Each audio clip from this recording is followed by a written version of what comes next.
Football is ever evolving. There's loads of new cameras, loads of new cool technology, and a lot of innovation within the game. But to me, the one part that I don't think has moved on is punditry. This is speaking strictly in England, but it's the same ex-pros from the same teams waffling about the same nonsense and using the same old cliches. I mean, what's the format? Usually a broadcast journalist sat beside 3 to 4 ex-professional football players, usually of a very high quality and a lot of respect in the game. And it's been the same for years now. Liverpool player, Man United player, a Liverpool player, Man United player, maybe an Arsenal, and then a Liverpool, and then a Chelsea, and then another Man United. And obviously this is because these are the biggest teams in the world. And after Liverpool's domination in the 80s, there was loads in the 90s, and after Man United's domination in the 90s and 2000s, then there was loads in the 2010s and 2020s. It's just a rinse and repeat process that give these ex-pros a lifeline to criticise their clubs, and that's it really. But where's the innovation? Where's the change?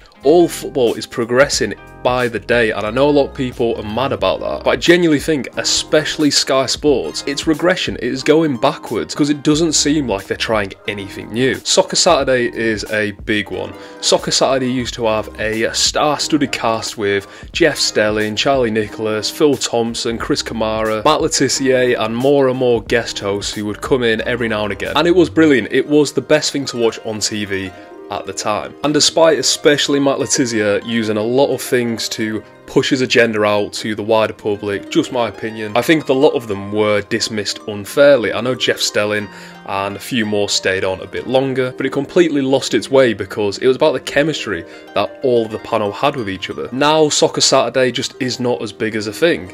People would go to watch it for the entertainment. Now, I truly believe people go to watch it for the scores. But with that, everyone has a Soccer Saturday in the pocket because everyone's checking Twitter every 5 minutes to see all the scores. It was clearly a thing from Sky to push more diversity into the rotation, and I think that's a great thing. I think equal opportunities and I think representation on screen. But this was just one of the things that I think Sky Sports didn't do great. But that was just a quick one. Let's take a look at maybe the most loved and the most hated man in UK football punditry, and that is Roy Keane, of course. Roy Keane is maybe the best ever captain who represented a club in England. I think he's so respected within the game, and why not? Because he was a brilliant player. But in my opinion, the issue with Roy Keane, I don't truly believe he has a passion for punditry. I think one, it's probably a reason for him to get out of the house and stop doing his wife's heading, and two, it's a job, isn't it? It's an income. I think Roy Keane could probably retire fairly comfortably, but they all want to keep up their lifestyles, don't they? So a couple of million each season isn't going to harm him. And I think because he doesn't need the money, and because I think Sky Sports would happily pay him a salary, then he doesn't do proper research. I'm not saying every single pundit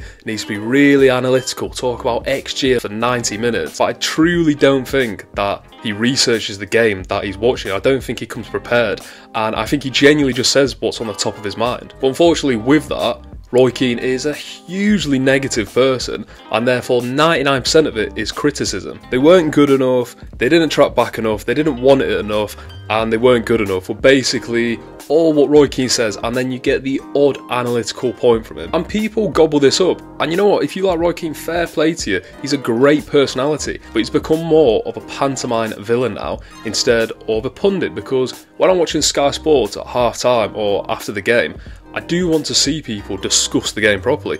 I loved it when Arne Slot broke down the tactics that he used to beat Ten Hag. I think that's one of the best things we've seen post-game since I don't know when. But I think the unfortunate thing about Keane is that obviously he's on every Man United game, and Man United have been terrible for the last, since pretty much Ferguson. So therefore it's very easy to criticise someone. It's a lot harder to break down what is actually the problem with the club, and it's a lot easier to go, Harry Maguire did this, De Ligt did this, Mazraoui did this. And it's even interesting listening to the Stick to Football podcast that he had to apologise to Harry Maguire when he saw him because he went too personal. And I think most pundits probably can draw the line, and I bet it's very easy to do. But let's call a spade a spade. Roy Keane was doing that because it was getting so many views. You watch the YouTube videos, fiery debate, heated debate, every time Roy Keane raised his voice a tiny bit, it'd get 2 million views within a day. And I'm not in the TV industry, but I can guarantee they went, that's a ball, you go bounce it, Roy, and he was very happy to do that. But on the flip side, I watch Stick to Football, which I think is the best podcast just in the football world. That production is brilliant, And the reason why it's great is because Roy Keane, amongst Gary Neville, Jill Score, Jamie Carragher, Ian Wright, they're talking about their experiences, and I think that's the best thing these ex-pros can do, because 99% of us dreamed of being a football player and we don't know what it's like. So they can literally tell us what a transfer window is like, what pre-season is like, and that is why that show is so popular. I think Sky really rely on Gary Neville and Jamie Carragher far too much. They're clearly the best two pundits, and when they bring in a Paul Scholes or a Frank Lampard, I mean, they literally can mumble themselves away to a $2 million a year contract. Paul Scholes is one of the best midfielders of all time, but amongst millions of people who pay for the Sky membership, you shouldn't have to watch Paul Scholes have no charisma in his voice and just mumble his way through how Man United are terrible at the moment. I think star power is key, but I personally think it's going to be dwindling and dwindling the more we see other podcasts and the more we see other radio shows progress, because star power can only get you so much. Some people will see Lampard and Scholes and Rio Ferdinand and Roy Keane and be like, wow, this is the best punditry I'm ever going to see. And like I say, that's completely fair enough, because if that floats your boat, then all power to you. But you cannot tell me they review the game in a very analytical approach. It's all cliches. And I think this is something that the punditry world on the mainstream medias, they're just stagnant with. BT Sport isn't much better. They probably have a higher rotation of the cast. I mean, to me, Rio Ferdinand is the Roy Keane of BT Sport. I don't think he offers great analytical advice, and I think he basically can't understand why these players aren't as good as him. But what BT Sport does have is Ali McCoist, the best commentator in the world. He is brilliant. He needs to be on every single game. But in my eyes, the future of this punditry world is CBS, and we've all seen the clips of it because we can't watch it over here because it's in America. But that is what punditry should be about. I think it's more uncensored. It's probably more for a 18 plus audience, 16 plus audience. And I know some people want a more family friendly, again, fair play, but I think CBS do both brilliantly. I think they can really review a game and look back at how it's gone, and I think they can have a laugh with each other. And you know what, I understand if you don't want to see Thierry Henry trying to chat up Kate Abdo, or Carragher get drunk with Dortmund fans. I mean, I don't know why you wouldn't want to see the latter, but it's completely up to you. I think Carragher did blur the lines a bit when he accused Kate Abdo of cheating on her husband. Not to Malik.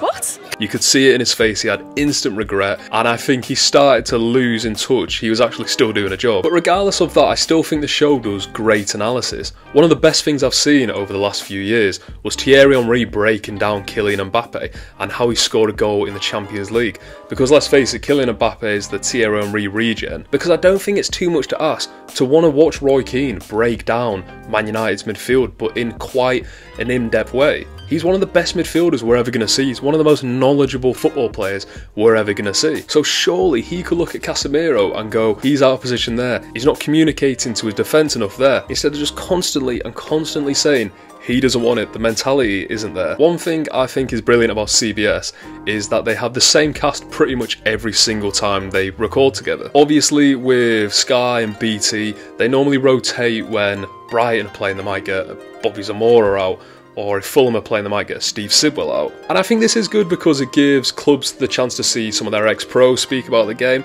and I think that is quite interesting.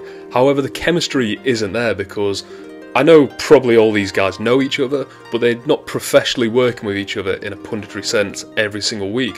Whereas you see Thierry Henry, Micah Richards and Jamie Carragher, they are so close with one another, and therefore they can take the mick out of each other more. Therefore they can probably speak to each other in a way that the Sky Sports mob and the BT Sport lot won't speak to each other. But obviously the issue with doing a rotation every single week is that you run out of competent pundits who played for Nottingham Forest, who played for Bournemouth. But I do think having the main cast as these top ex-pros, you know, the world-class players, it does limit it somewhat, because I think someone like a Leon Osman is great when he's on Sky Sports. The only problem with Leon Osman, and if you're under the age of 15, you might not know who he is. I know who he is because I grew up in the Premier League era when he was playing for Everton, but he's not a household name. Daniel Sturridge, for example, I think if you can see through his Versace jacket and you can actually listen to what he's saying, I think he's really talented in the punditry world, and I'm surprised he's not on every single week. He speaks so well, and I think he breaks down what it's like to be a striker in a top Premier League club quite regularly. But the only problem with this, and people are going to call me boring, But then you've got Mr. Corkman, Roy Keane, just constantly looking at him like, I don't want you to be here, we don't vibe with each other. And then that's the only takeaway people get from those clips that Sky Sports funnel out. I think my only two takeaways are, one, football, stop taking yourself too seriously. It's not the 1970s, we don't all have clackers in the stadium anymore. It's a very light-hearted sport at the end of the day, with a lot of serious undertones, don't get me wrong. And two, can we just start getting these pundits more prepared in a game? It's like they don't even do any research prior to it, and then they are literally saying what is off the top of their head, and it's no better than me going down to the local pub and just talking to a guy at the bar about what he's just seen. Let's face it, podcasts are the way forward. They're huge. It's a £1 billion industry, isn't it? And it's going to continuously keep on growing. And like I say, Stick to Football is brilliant. They were excellent in the Euros. They're excellent every single week. And I also think the rest is football. I'm not a massive fan, I do like it.